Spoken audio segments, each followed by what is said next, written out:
Exercise 3.2 question number 3 3x minus y is equal to 3 9x minus 3y is equal to 9। इसको प्रतिस्थापन विधि से हल करना है।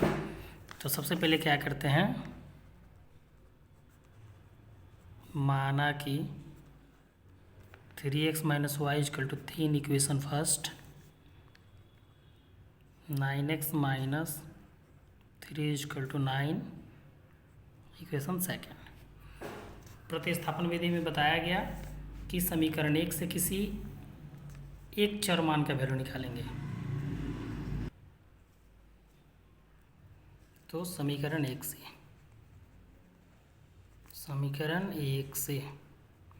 समीकरण 1 क्या है, 3x minus y is equal to 3।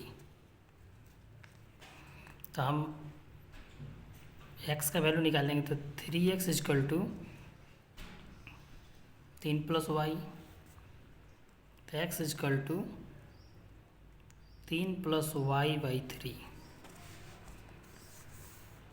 यह हमारा समीकरण क्या बना, 3। अब क्या करेंगे, ये x का जो वैल्यू निकला है इसको समीकरण 2 में रखेंगे। x का मान समीकरण 2 में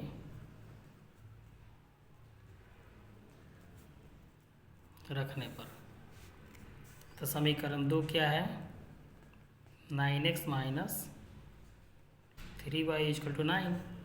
तो ये 9 ज्यों का त्यों रह जाएगा। x का वैल्यू इतना निकला है, इस पूरा को रखेंगे यहाँ पे, 3 प्लस वाई या बाई 3 माइनस में 3y इजकल टू 9। अब क्या करेंगे ना, ये 3 से 9 कट गया 3 बार में, तो इस 3 से क्या करेंगे, इस 3 में मल्टीप्लाई करेंगे। तो 3 3 जो कितना 9 प्लस 3 में y से करेंगे कितना हो जाएगा 3y, ये माइनस में कितना 3y इजकल टू कितना 9। तो ये 3y से 3y कैंसिल, यानी कि 9 बराबर 9 आ गया। हुआ क्या, यहाँ पे जिसका वैल्यू निकालना था वही कट गया। तो अब हम क्या करेंगे ना, यहाँ पे इसका हल आगे संभव नहीं है, नहीं कर सकते हैं। तो समीकरण 3 से क्या करेंगे, y का मान हम अपने स्वेच्छा से कोई भी वैल्यू रखेंगे, यहाँ पे जोड़कर घटाएंगे तो किसका वैल्यू निकल जाएगा, x का वैल्यू निकल जाएगा। तब लिखेंगे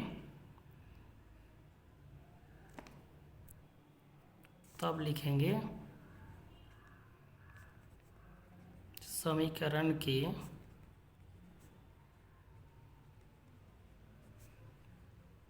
अनेक हल हैं। क्यों कि अगर यहाँ पे हमें x का वैल्यू निकालना है, तो y का मान अगर हम 3 रखेंगे तो 3 3 जोड़ेंगे तो कितना होगा 6, 6 से 3 कटेंगे तो x का मान 2। अब क्वेश्चन नंबर क्या है 4। क्वेश्चन नंबर 4 है 0.2x plus 0.3y is equal to 1.3, 0.4x plus 0.5y is equal to 2.3। तो माना कि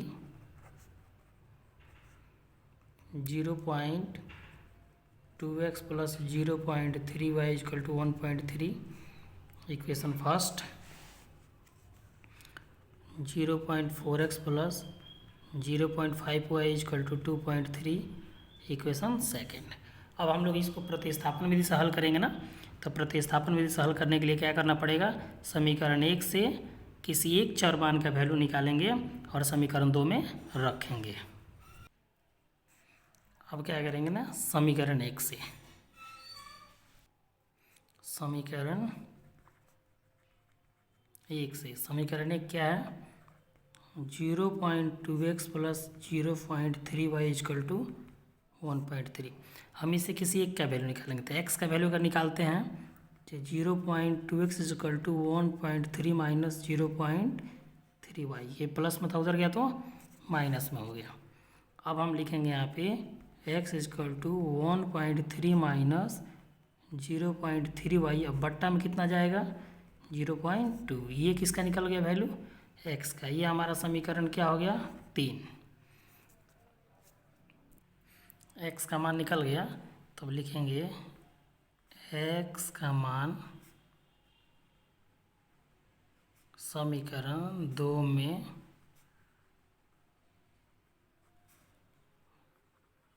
रखने पर। तो समीकरण 2 क्या है?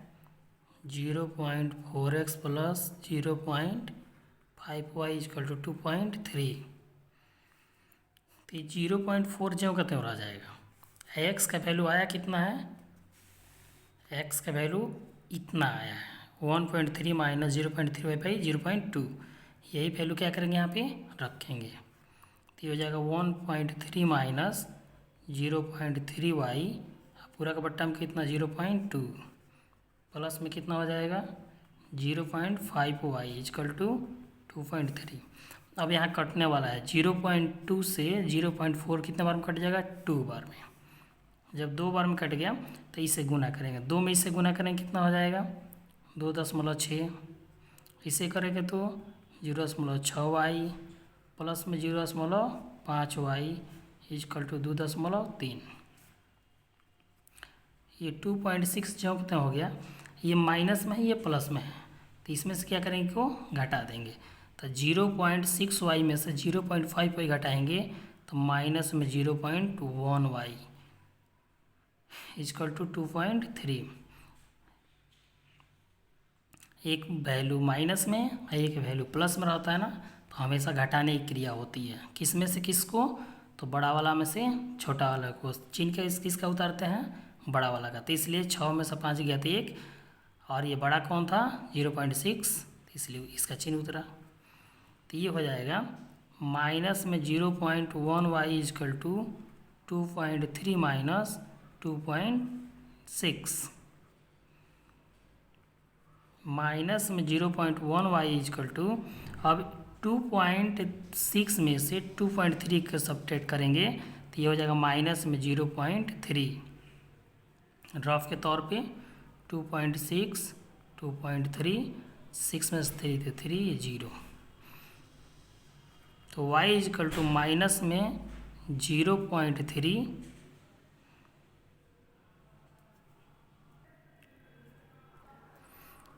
तो y इक्वल टू माइनस में 0.3 बट्टा में माइनस 0.1।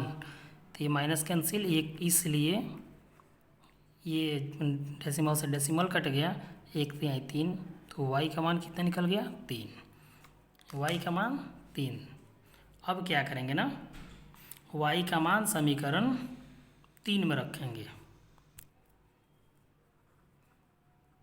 y का मान समीकरण 3 में रखने पर समीकरण 3 क्या है, x equal to 1.3 minus 0.3y अब बाई कितना 0.2। तो 1.3 माइनस 0.3 मल्टीप्लाई, अब y का वैल्यू आया कितना वहाँ पे 3, तो 3 रख देंगे बाई 0. कितना 2, तो x इक्वल टू ये 1.3 हो जाएगा। जब इसे से मल्टीप्लाई करेंगे तो 0.9 बाई 0.2, तो x इक्वल टू 1.3 में से 0.9 घटाएंगे तो ये हो जाएगा 0.4 बाई 0.2, इसलिए x equal to decimal cut गया 2 2 जा 4, तो x का मान कितना 2। तो हल हमारा कितना हो गया, हल हो गया x बराबर 2 y बराबर 3।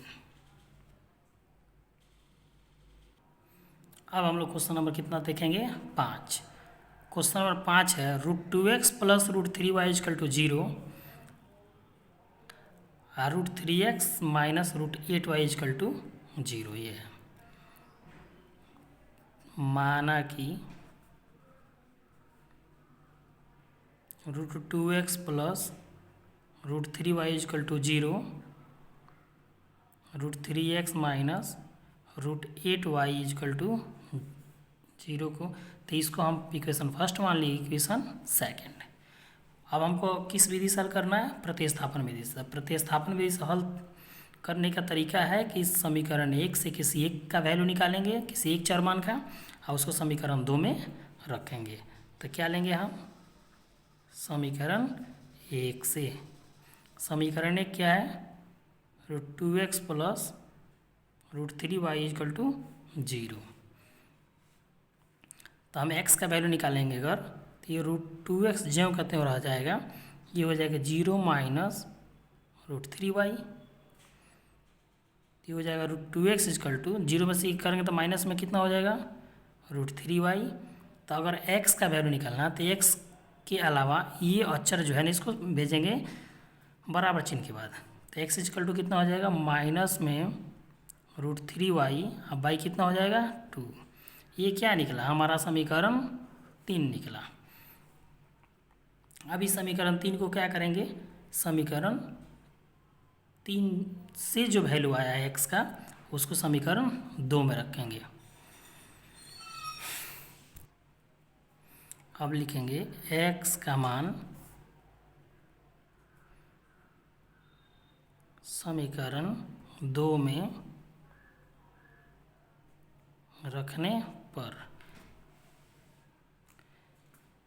समीकरण 2 मेरा क्या है? √3x minus √8y equal to 0। अब देखना है कि √3 हो गया, जो कहते हैं x का वैल्यू इतना आया है, तो हम इसको यहाँ पे लिख देंगे माइनस में √3y, y कितना? √2, अब माइनस में कितना? √8y equal to 0। अब इसको क्या करेंगे? हम गुना करेंगे। तो √3 से माइनस √3y में मल्टीप्लाई करेंगे। तो परमीकरण का रूल है, रूट में एक जैसी संख्या होती है तो उसको गुना करते हैं तो रूट हट जाता है। तो √3 से √3 में करेंगे तो क्या हो जाएगा? माइनस में 3y, y क्या हो जाएगा? √2, अब माइनस में क्या हो जाएगा? √8y equal to 0। अब इसके नीचे कुछ नहीं तो क्या लेंगे हम? 1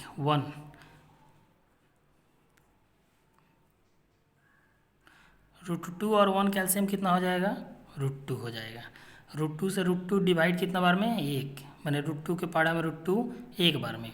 हाँ, 1 में माइनस 3y से मल्टीप्लाई करेंगे तो माइनस में कितना हो जाएगा? 3y माइनस 1 के पाड़ा में √2 बार में, हाँ √2 में √8 से। ये रूल है कि रूट में अगर अलग अलग संख्या हो तो गुना करते हैं, तो दोनों को गुना करके रूट चढ़ा देते हैं। तो √8 में √2 से गुना करेंगे तो कितना हो जाएगा? √16 y इक्वल टू 0। ये हो जाएगा माइनस में 3y, यहाँ पे है 16y है ना, 16 का वर्गमूल कितना हो जाएगा? माइनस में 4y, अब बट्टा में कितना हो जाएगा? √2 बराबर 0। तो माइनस में 3y माइनस में 4y, तो इसको जब ऐड करेंगे दोनों माइनस में तो माइनस में कितना हो जाएगा? 7y, बट्टा में कितना हो जाएगा? √2 बराबर 0। अब क्रॉस मल्टीप्लिकेशन करेंगे तो इससे इसमें मल्टीप्लाई करेंगे तो हो जाएगा माइनस में 7y, इसे इसमें करेंगे तो कितना? 0। तो y बराबर कितना हो जाएगा? 0 बटा -7, इसलिए y का मान कितना हो जाएगा? 7 के पाड़ा में 0 कितना बार में? 0 बार में। तो y का वैल्यू कितना निकल गया? 0 निकल गया। अब क्या करेंगे? इस y के वैल्यू को समीकरण 3 में रखेंगे। y का मान समीकरण 3 में रखने पर, समीकरण 3 क्या है? x इक्वल टू माइनस में √3y, y कितना? √2। तो x इक्वल टू इस माइनस में √3 हो गया, y का वैल्यू कितना है? यहाँ पे 0 आया था, 0 बट्टा में कितना? √2। तो x इक्वल टू इससे मल्टीप्लाई करेंगे 0 में तो कितना हो जाएगा? ये 0 बाई √2, इसलिए x इक्वल टू √2 का पाड़ा में 0 डिवाइड यानी कि 0। तो x का वैल्यू भी कितना आ गया? 0। तो हमारा हल हो गया x बराबर भी 0, y बराबर भी 0।